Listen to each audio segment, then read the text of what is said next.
I don't understand how you can keep the campaign questions and the regular events separate. I mean, do you never have a city event in a neighborhood where your polling has shown you need to be appearing more? Do you never parade with your campaign staff and your city staff?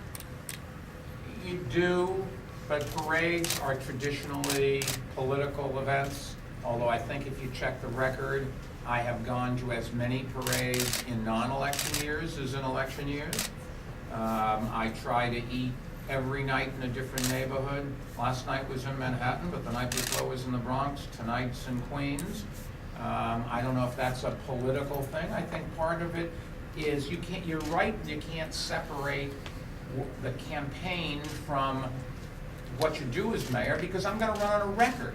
It's a question of where you take the questions and whether if you're going to try to keep the two separately, you should try.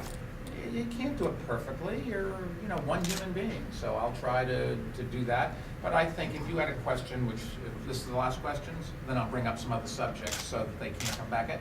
If you want to have a question, for example, about how much money I spent on a campaign, that's appropriate for a venue like this. It's not appropriate for a city event. At the city event, there are more things important to talk about.